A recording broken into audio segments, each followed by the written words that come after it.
दोस्तों, एक कहावत तो आपने सुनी ही होगी, नाच ना जाने आंगन टेढ़ा।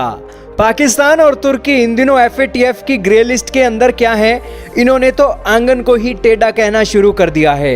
दोस्तों, एफएटीएफ की ग्रे लिस्ट के अंदर ये इसलिए है क्योंकि ये मनी लॉन्ड्रिंग करते हैं, टेरर फाइनेंसिंग करते हैं। और ये बात भारत का मीडिया नहीं कह रहा है और ना ही भारत के राह की साजिश है, बल्कि एफएटीएफ की ग्रे लिस्ट के पास आज इस तरीके के डॉक्यूमेंट मौजूद हैं कि इन दोनों को एफएटीएफ की ग्रे लिस्ट के अंदर डाला गया है।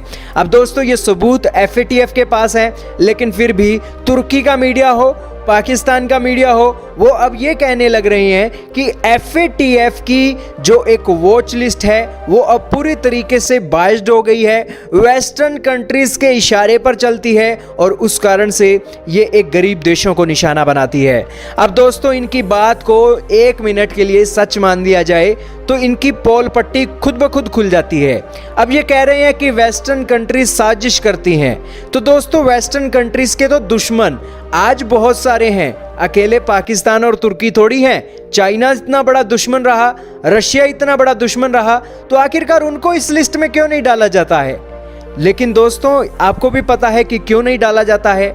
आतंकवाद को जो बढ़ावा देता है, मनी लॉन्ड्रिंग जो करता है, उसको ही ये डालते हैं। तो इसमें अब रोने धोने की क्या बात है? पाकिस्तान की सरकार को दिक्कत है, तुर्की की सरकार को दिक्कत है और दुनिया के किसी भी देश को दिक्कत नहीं है।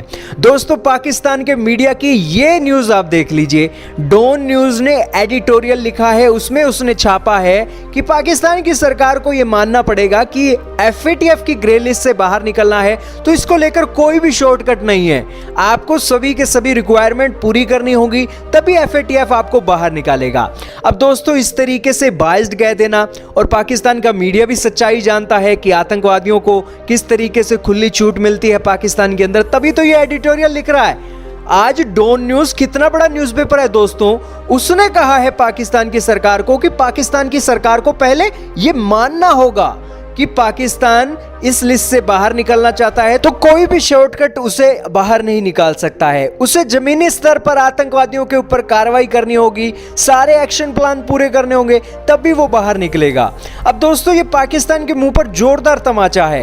अब वो प्रोपेगेंडा करे पूरी दुनिया के सामने कि 3 साल से पाकिस्तान को इस लिस्ट के अंदर डाल रखा है। कभी 18 पॉइंट होते हैं, कभी 25 होते हैं, कभी 27 होते हैं, कभी 34 हो जाते हैं। तो इस सिचुएशन में पाकिस्तान के साथ धोखा हो रहा है, लेकिन पाकिस्तान को यह पता नहीं है जितना समय आप एफएटीएफ की ग्रे लिस्ट के अंदर होगे उतनी ज्यादा रिक्वायरमेंट एफएटीएफ की बढ़ती रहेंगी और इस सिचुएशन में पाकिस्तान के लिए बहुत मुश्किल होने वाला है। उनका मीडिया एडिटोरियल छाप रहा है कि आपको कार्रवाई करनी होगी। यार, 3 साल के अंदर आतंकवादियों के खिलाफ, तुम्हारे घर के अंदर वो रहते हैं, उनके खिलाफ तुमने फाइनेंशियल तरीके से कोई एक्शन नहीं लिया है और पूरे देश को गर्त में डाल रखा है, तो आपको ये एक्शन लेना होगा और कोई भी शॉर्टकट नहीं है। आप सोचो कि आसमान से कोई फरिश्ते आएंगे और आपको ग्रे लिस्ट से बाहर निकाल देंगे। तो आपका एडिटोरियल लिख रहा है, ये मीडिया आपके सामने कह रहा है कि आप गलत हो, तो आप दुनिया के सामने ये नहीं कह सकते हो कि एफएटीएफ वाले बाइस्ड हैं। अब दोस्तों, रह गया अकेला तुर्की, अकेला इस दुनिया में जो कह रहा है कि एफएटीएफ बाइस्ड है। तो एफएटीएफ को बाइस्ड कहने से पहले एफएटीएफ से डॉक्यूमेंट ले लो कि आखिरकार किस लिए उसने आपको इस तरीके से ग्रे लिस्ट में डाला है। उसके बाद आप ये बातें करो तो कोई बातें आपकी सुनेगा भी। यही कारण है कि ये इतना शोर मचाते हैं, इनकी बातों को कोई भी नहीं सुनता है। ये एक जेन्युइन खबर है। आपका क्या कहना है, कमेंट सेक्शन में बताइएगा।